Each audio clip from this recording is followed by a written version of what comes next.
Welcome to Storytelling and Beyond, your home for heart-touching, emotional, and life-changing stories. If you love stories that stir the soul and inspire change, don't forget to subscribe, like, and share, because every story has the power to change a life. The summer sun dipped low as Emily stepped out of the taxi in front of the large stone mansion, nestled in the outskirts of Charleston. The place stood like a memory frozen in time, wrapped in ivy and silence. She clutched her bag tightly, nerves fluttering in her stomach. Her mother had passed just a few months ago, leaving behind a box of letters, one of which had led her here. The letter wasn't addressed to Emily. It was written by her mother to someone named G, filled with unfinished thoughts and words drenched in emotion. The handwriting was frail, like a whisper trapped on paper. Something about it called Emily like a magnetic pull toward a story untold. As she walked through the rusted gates, a gardener paused, looking at her with wide eyes. "Ma'am," he whispered, almost dropping his shears. "Is it really you?" Emily gave a puzzled smile. "I think you've mistaken me for someone else." "No," he shook his head slowly. "You look just like her." Before Emily could ask who, the front door creaked open. Out stepped an older man, tall, well-dressed, with silver hair and a cane. He stopped dead in his tracks, eyes widening, jaw trembling. His cane clattered to the stone step. "Maggie," he choked out. Emily's heart skipped. Maggie was her mother's name. But how could this man, this stranger, look at her with such longing, such disbelief, such buried pain? I'm Emily," she said softly. "Maggie was my mother." The man's face contorted, a storm of emotions passing through. For a moment, he looked like he might faint. But then, a slow smile formed, tinted with sadness and awe. "You're her daughter," he whispered, more to himself than to her. "You have her eyes. Her smile. Her everything." He reached out, his fingers trembling, and gently touched Emily's shoulder, as if afraid she'd vanish if he blinked. "You must come in. Please," he said. "There's so much to say. So much I never said to her." Confused, cautious, yet oddly compelled, Emily nodded and followed him inside. The grand hallway smelled faintly of cedar and forgotten dreams. Photographs lined the walls, old portraits of a younger version of him, and her breath caught of her mother. Younger, happier, glowing. In that moment, Emily understood. This wasn't just a visit. This was the beginning of something deeper, something wrapped in love, regret, and the ghosts of a past her mother had never spoken of. She had stepped not just into a house, but into a story long buried, one that was now begging to be told.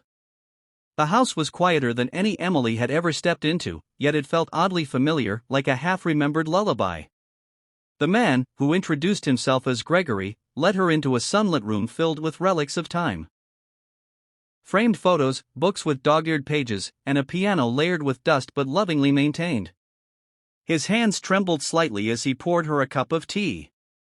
"I never stopped loving her," he said after a long pause, staring into his cup. "Your mother, Maggie, she was the only light I ever knew." Emily listened in silence, still trying to process the reality she had just entered. "She never mentioned you," she said gently. A faint smile appeared on Gregory's face, tinted with both sorrow and gratitude. "She wouldn't have. We were torn apart by circumstances, family expectations, a cruel misunderstanding, and my cowardice. I never wrote back after she left. I thought it was over. But I kept waiting, hoping she'd walk through that gate again." Emily looked around the room and realized how untouched everything seemed, like time had paused. A framed photo on the mantel caught her eye. She walked over and picked it up. It was her mother, maybe in her early 20s, standing beside Gregory, both laughing in the sunlight. The love between them was unmistakable, frozen forever in a single frame. "She kept the letters," Emily said, her voice quiet. "She wrote to you, but never sent them." Gregory's eyes welled with tears. "I was never brave enough to find her." "And now?" He couldn't finish the sentence. His body shuddered with emotion as he stared out the window, into a garden grown wild with years of neglect. Emily hesitated, then pulled out the worn envelope from her bag. This is the letter she wanted me to read to you." Gregory took the envelope as if it were made of glass. He opened it slowly, unfolded the pages, and began to read. His eyes moved across the words like he was memorizing each one, each sentence drawing tears, each paragraph reopening wounds and healing them at once.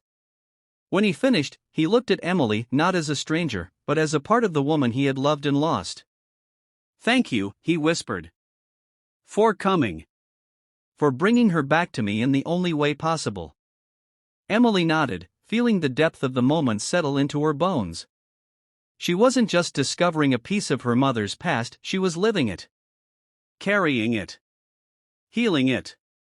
And perhaps, unknowingly, healing something in herself too.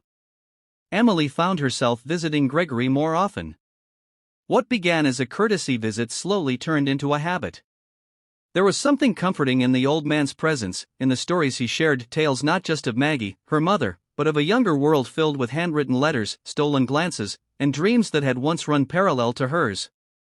They sat together one late afternoon on the back porch, golden light bathing the overgrown garden. Gregory's voice was softer than usual as he said, "You remind me of her, you know. Not just in the way you look. In the way you sit in silence, listening as though every word matters." Emily smiled gently, surprised at how much warmth those words brought to her heart. "I think I came here searching for her. But I'm starting to realize I might be finding myself too." Gregory nodded. "That's what love does, even long after it ends, it teaches you things you didn't know you needed to learn." Over the next few weeks, they started restoring the house together. Emily trimmed the hedges that had long taken over the garden while Gregory played piano, his hands shaky but full of memory. He taught her old songs, told her which teacup had once been Maggie's favorite, and where they had carved their initials into the tree in the front yard. The house began to breathe again. One evening, while cleaning the attic, Emily found a box labeled for her. Inside were dozens of letters Gregory had written but never sent. Each one dated, folded carefully, and wrapped with a ribbon that had long since faded.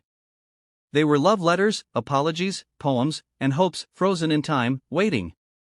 She brought them down, her heart pounding. Gregory's eyes widened as he saw the box. I didn't know it was still there," he whispered. Emily handed him the first one. "Maybe now, it's time someone read them." They spent hours that night, reading through decades of words once meant for a woman now gone. And as the clock ticked and the moon rose, it became clear that healing often happens in unexpected ways, through old words, quiet evenings, and the presence of someone who simply chooses to stay. Emily didn't realize it just yet, but this place, these memories, this unlikely friendship, it was changing her. The girl who had arrived searching for a letter was now part of a story far greater than her own. Emily couldn't sleep that night.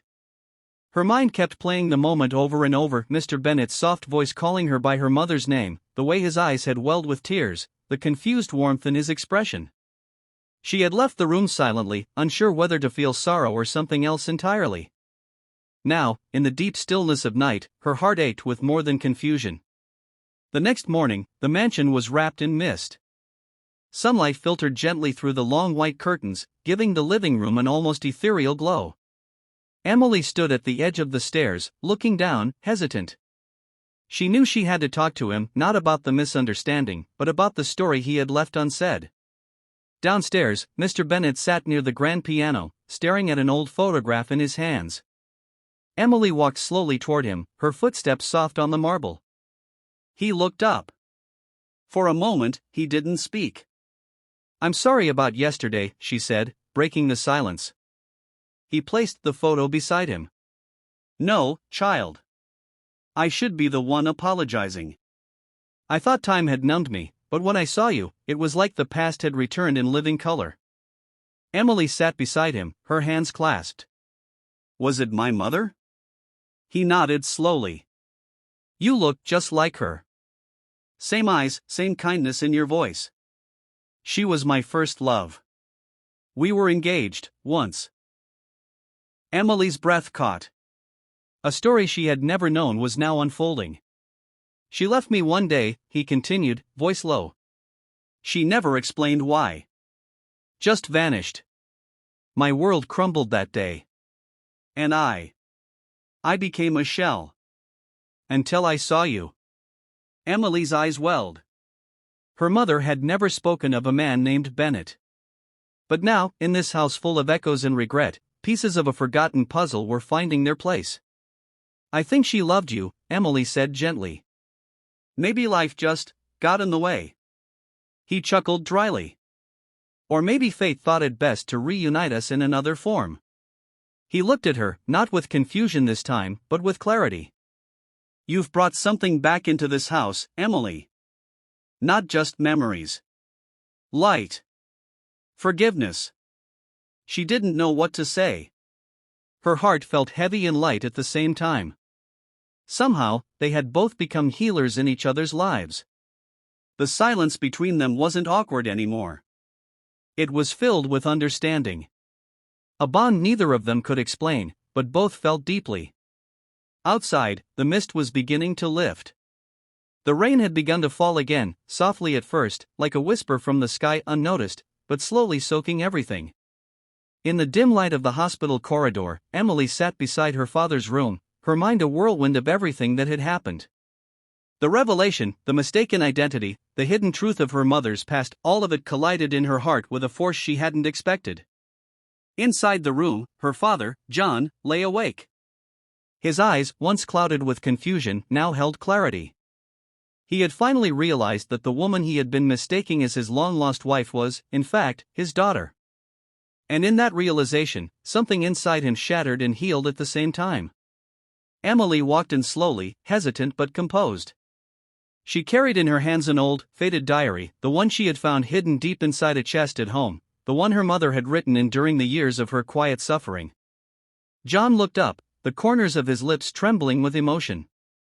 "Emily," he said softly, "I was so blind.